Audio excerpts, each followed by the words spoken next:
All right, and with us right now, I have Elizabeth Gore. And Elizabeth, you are the co-founder of Alice, which is the intelligent business advisor. We met at the Inc. 5000 conference. Thank you so much for joining us.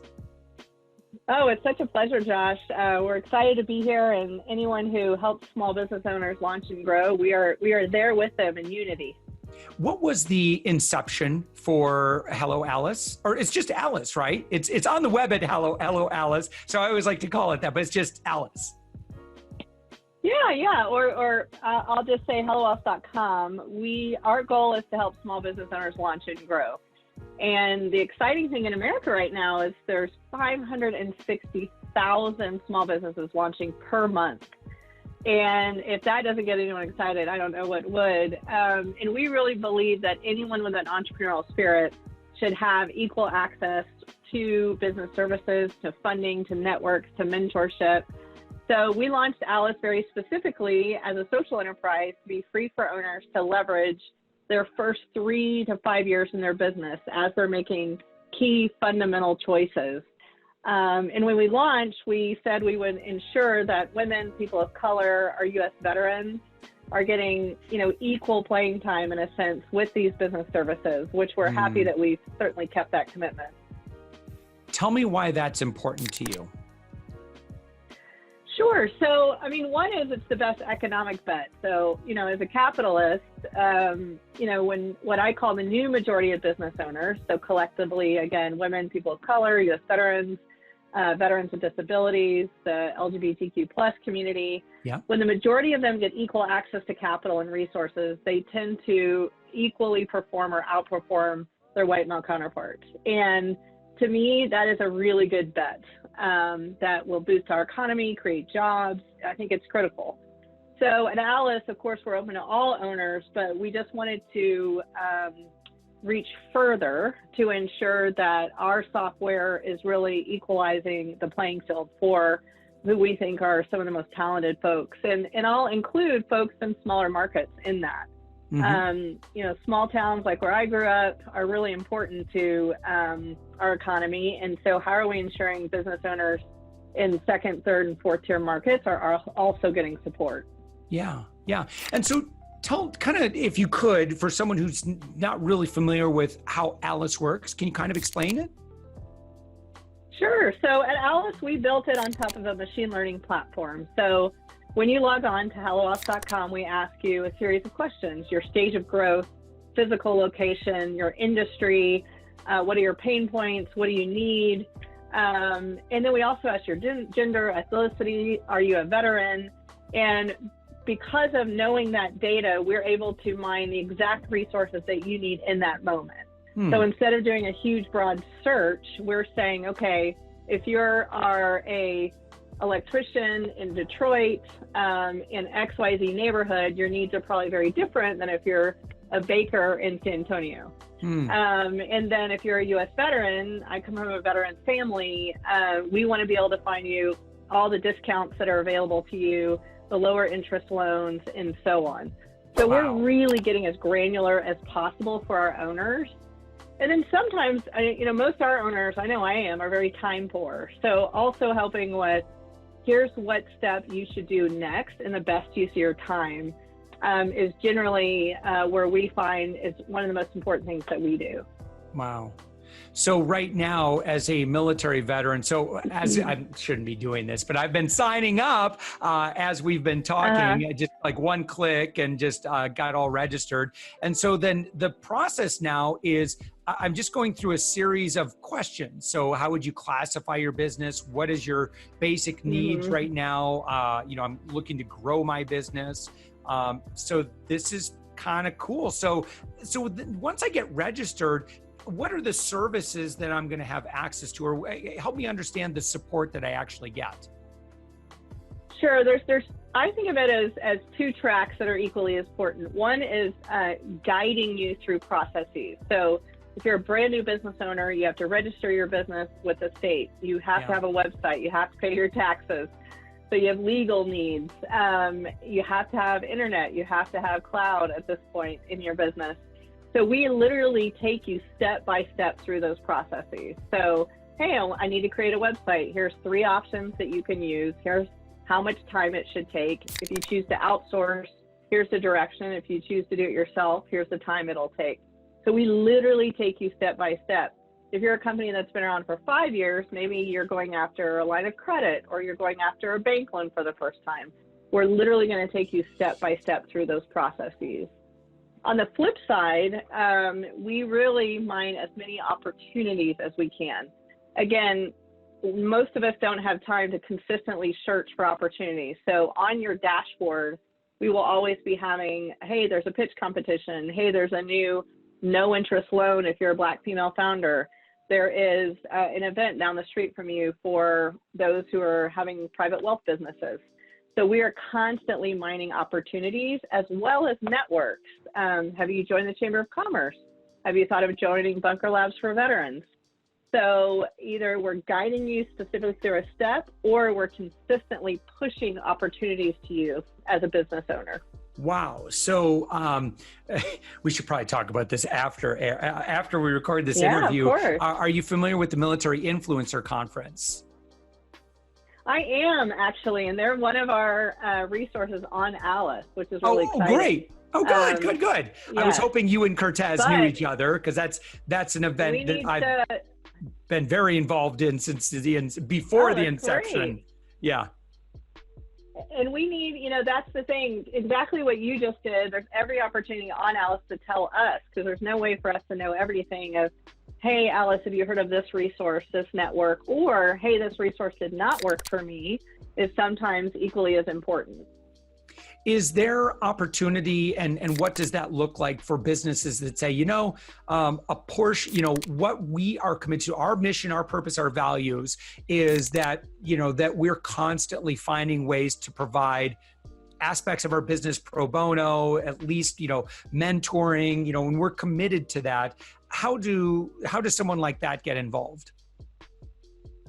Sure. So if someone is providing services on their side, so maybe I'm an accountant, maybe I'm an individual web developer, there's so many vendor services that you can actually, when you register on Alice, you can create a company profile. Look at that. And then there's a toggle that says, I would like to have introductions. So if I'm on Alice and I'm searching for, I need someone to help me with marketing in Houston who knows software, you would pop up in that search. And then you can ask permission. I'd love to meet that person. Alice pings them and says, can I make an introduction? And there you go. Wow. Oh my gosh. Yeah. So talk about Pretty cool. Yeah. So tell me more about some of the successes that you've helped create, because I know you've facilitated some good activity. Yeah, we get most excited when maybe 2 owners on Alice, which happens a lot, decide, wow, we have really similar businesses. Why don't we join together and partner? So we create a lot of matches when it comes to co-founders. Our number one thing that people get excited about Alice is episodic funding. So we mine a lot of funds. So Pepsi's fund for women in healthy snacks. We have L'Oreal's Women in Beauty Fund. We have all these funds on Alice where people can apply for $25,000, $50,000, $100,000 grants that are non-equity. And those give our business owners huge boosts. I'm proud to say the Bumble Fund is on Alice now. So, and that's specifically for women and people of color that are looking for equity-based investments in their small business. So, we just hear constantly how much that funding really helps when someone's not quite ready for a loan yet, or they don't know if they want to go after equity-based funding. Yeah. But my favorite thing we've done of late is we have rolled out our feature for entrepreneurs with disabilities. The disability community is huge in the United States and unbelievably innovative companies. And so we've been rolling out features to ensure that people with disabilities have equal access. We can help them find co-working spaces that are accessible, help them find a lot of patent and IP information because they're creating unbelievably unique products. So I'm pretty excited about that. I don't know, I just get really inspired by entrepreneurs that come from all corners of our country, and as long as we can continue to provide these opportunities, I will just not sleep till I'm dead. Elizabeth, without Alice, tell me about the problem there is with access to capital. Oh man, so it's definitely, I think, first of all, for any owner, generally cash flow and access to capital is the number one issue. I'll never forget, I used to be the entrepreneur resident at Dell, and I asked Michael Dell, what keeps you up at night? And he said, cash flow. I was like, oh no, it's like, you have $1 billion company and that's still your concern. It never goes away. Never goes away. Yeah, exactly. But it is a huge issue. And then if you're a woman or a person of color or someone with disability, access to funding, I mean, the percentages drop by almost 80%. It's nuts. Only 2% of women are getting venture capital right now, 30% getting loans. And then you can also look at our awesome white male counterparts, but that live in second and third tier environments that have really innovative companies, but they're not near a major metropolitan city. So I really worry a lot about cash flow, about loans, about equity-based funding, getting to the hands of the right people, because generally it stays in specific geographic environments. Yes. And then stays with a specific group of people. So, and loans is a really important part of this, whether you're thinking about the Small Business Administration, your local bank, national banking. So that's certainly not something we've solved, but something that we're really paying attention to. We're also trying to figure out other forms of capital, like factoring, for example, and or SBIR grants from the federal government. There's new debt financing that's getting more popular. Obviously, crowdfunding is still the new, even though it's been around for a bit. So that's certainly what's on my mind is people's access to capital. You know, as you being in the veteran space, veterans are less likely to get loans because of higher fail rates, which in fact, all the data shows that veterans are highly successful when they get the right amount of capital. Really? So a lot of this is just image or people's false understandings, but the other is access. So I think we have a lot of work to do both on educating financial decision makers on how successful these business owners are, but also ensuring that we're trying to get them access to that capital in whatever form is appropriate for that business. Right, right. What about the kind of the state of business capital? And one area that I've been pretty passionate about is there's a lot of alternative lenders out there, and I've unfortunately seen a lot of business owners get themselves in a pretty bad position because I get this piece of mail and I can be funded in less than 24 hours. I call them predators. Those are predators. Yeah. I mean, let's just call it what it is. I mean, it's no different than the folks that are on the corner saying, we'll cash your check for 40%, right? These are predatory. And so, the right capital is as important as the capital itself, right? And so that's when I really want people to think about calling your buddies, call other businesses, go next door. If you're a bakery and there's another bakery down the street, that old adage of walking in and saying, can I have 5 minutes? I need to talk to you. We call it 6 months plus one. Anyone who's just done what you've done 6 months ago probably will give you the best advice. And that's what I love Alice, while you can search for, like, I just went through a Series A. It's the first time I've raised a Series A. Wow. So I actually reached out on our own network and said, who else is raising a Series A right now?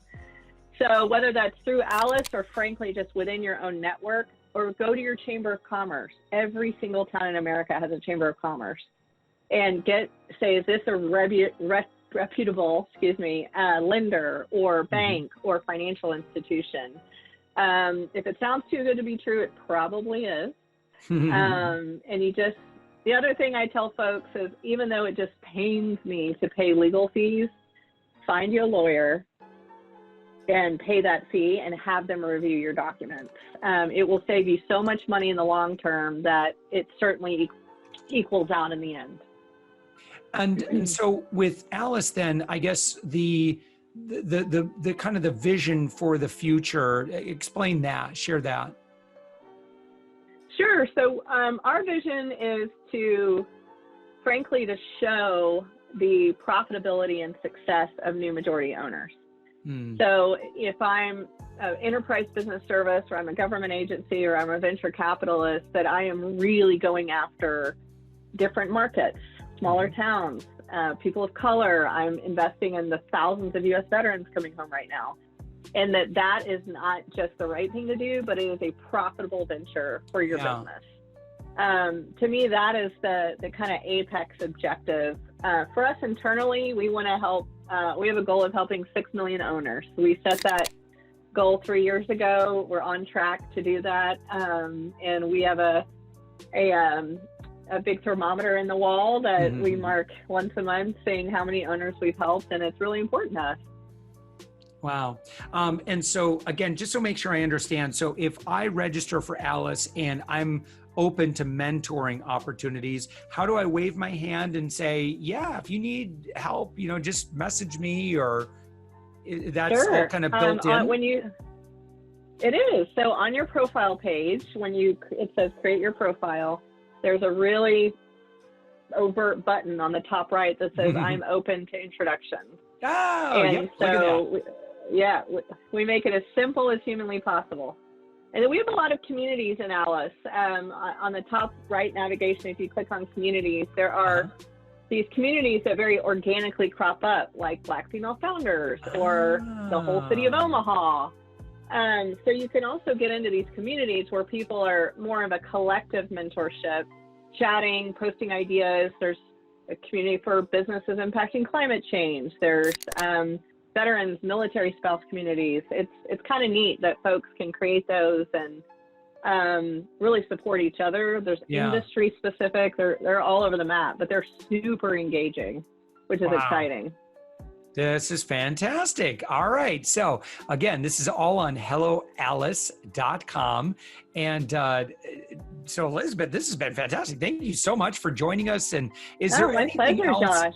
Yeah. Is there anything else that people should know about Alice, or, other than just go and register? It's free. Yeah, I would, yes, absolutely. Go and register, but also every time you log back in, it's our goal to have a new opportunity for you. So if you come in and you don't see something fresh and new that's great for your business, then send me an email. All right. Well, that's great. Well, thank you so much for building this again, Elizabeth Gore. Thank you, Josh. Yeah, you're the co-founder of Alice. It's on the web at helloalice.com. Communities, support, resources, and you're learning from fellow business owners who have been there, done that, and not just marketers that are just trying to sell you a bunch of stuff, which there's enough of that out there. There is. Absolutely. Well, thank you, Josh, for spreading the good word. Awesome. Thanks, Elizabeth.